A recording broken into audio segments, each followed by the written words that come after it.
Hello! You are about to embark on the wonderful adventure of scuba diving. You will be given the means to enjoy Earth's last frontier, the underwater world. Before you begin your adventure, there are risks you must be aware of and understand. Be aware that water is not a human's natural environment. Anytime you enter the water to scuba dive, there is the risk of an accident that may include injury or even death. At first, you will need to listen to and learn from your instructor, who will teach you how to be a scuba diver. But the very essence of the course is to make you independent, so the responsibility for your well-being depends on you. Because your safety basically depends on your personal actions and how well you apply yourself and follow the rules, you will be required to sign a series of forms. It is very important that you read each form carefully, so you understand fully what you are signing and what rights you are relinquishing. Let's now watch an overview of the areas of risk in scuba diving. You will see that if you follow the safety rules discussed in your course, the risks are relatively small and controllable, and you can learn to be a responsible diver.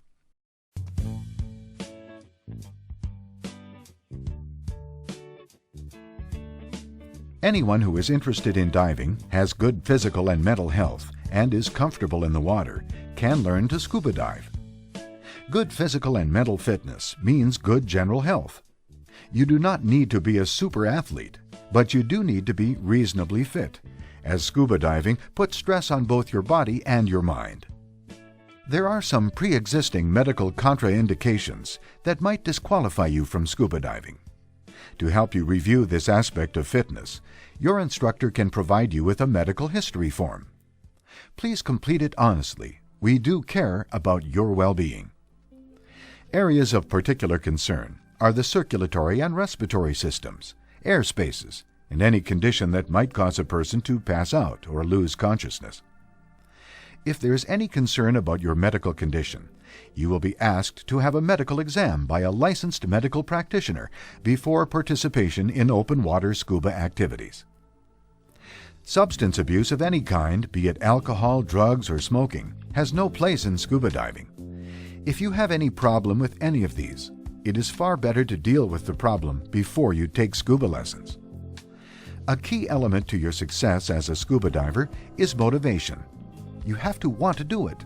You should not be in a scuba class to please someone else if you are unduly afraid of the water or the activity.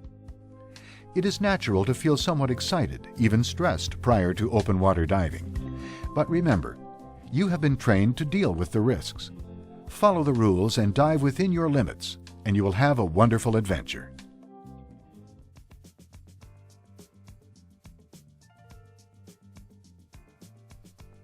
With good physical and mental fitness, you are now ready to proceed to the water aspects of scuba diving.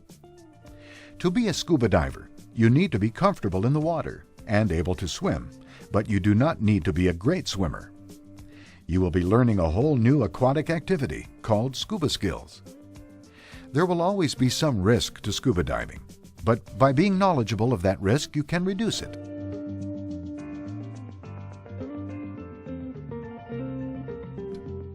Scuba diving is an equipment-intense activity. Without special equipment, we could not see, breathe, or move underwater.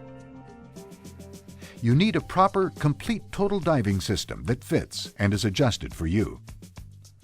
Purchasing a total diving system that is best for you will improve your safety and enjoyment of diving. One last but important part of diving is learning to take proper care of your total diving system after every dive to prevent the risk of injury from equipment problems or failure.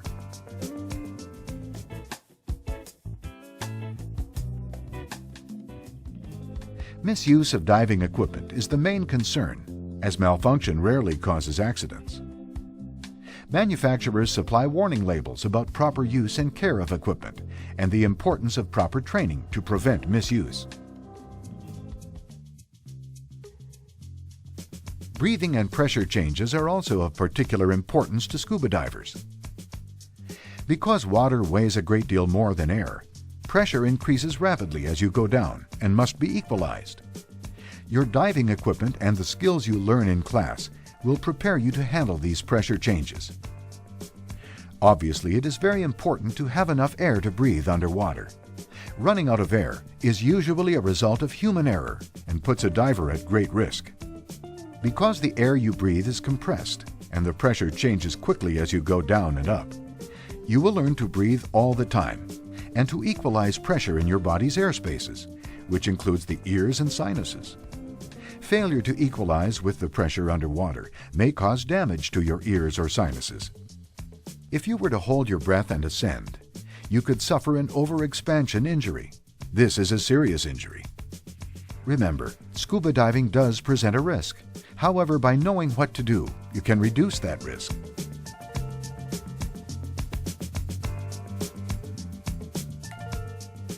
Buoyancy control is a primary skill of scuba diving.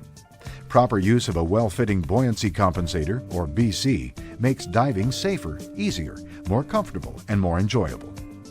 Much of your training in your scuba course will focus on learning to use buoyancy control to your advantage while underwater.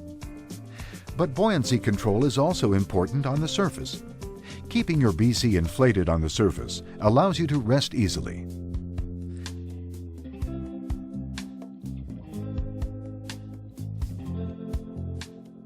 Communicating with and maintaining contact with both your instructor and dive buddy adds to the enjoyment and safety of diving. This includes following instructions and the safe rules of diving, while keeping your instructor informed of your special needs and concerns. An equally important responsibility as a diver is to not leave your dive buddy during any diving activity.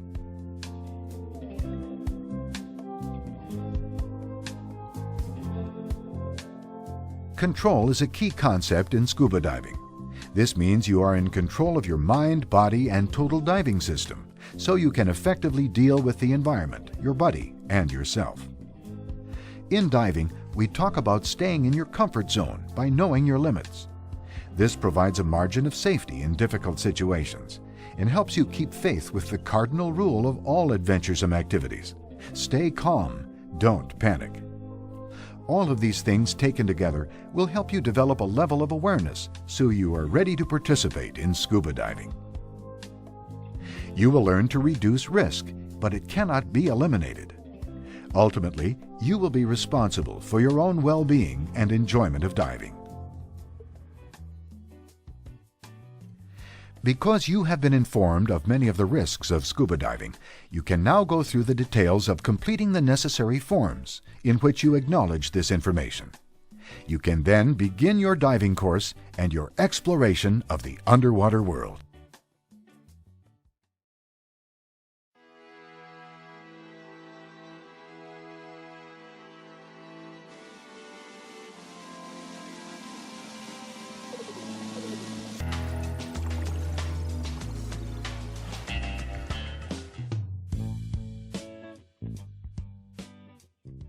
You have completed the first phase of your training and are now ready to continue. Since the nature of some open water skills requires the instructor to give direct attention to one student at a time, there will be moments when you're out of the instructor's vision. As always, it is your responsibility to maintain contact at all times. Also, the instructor can only judge you by your performance. It is your responsibility to say how you feel. Let the instructor know if you're cold, sick, overheated, or tired. You should not participate if you don't feel well, and you should never say you're satisfied with your performance if you aren't. This video will show areas of risk in the open water, so you have a clear understanding of your responsibilities prior to signing the required forms.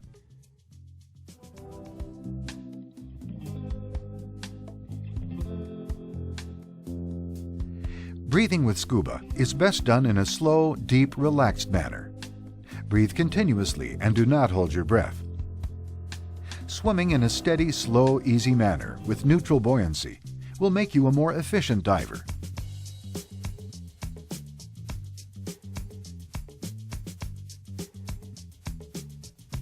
Another major concern of scuba diving is the possibility of having an overexpansion injury while ascending. By relaxing and breathing as you control your buoyancy, you can perform a slow and easy ascent. You need to look up, Reach up and proceed with care as you approach the surface. Otherwise, you might hit something, such as a boat, on the way up. Once on the surface, make your presence known to boaters. Be aware that you can see boats better than they can see you. Your understanding, your equipment, and your skills all help reduce the risks of diving. But remember that injuries can still occur.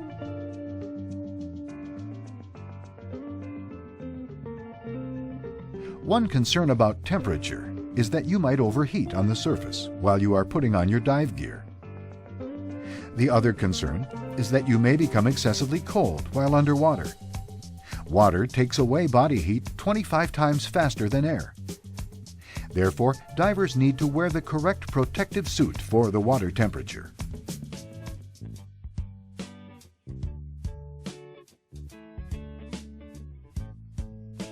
Decompression sickness is a problem that can occur even if you follow all the rules. This is something you need to know and understand. Time underwater is based on decompression needs, air consumption, and comfort. You need to plan your dive and monitor your air supply to avoid running out of air. An out-of-air situation could lead to panic and drowning.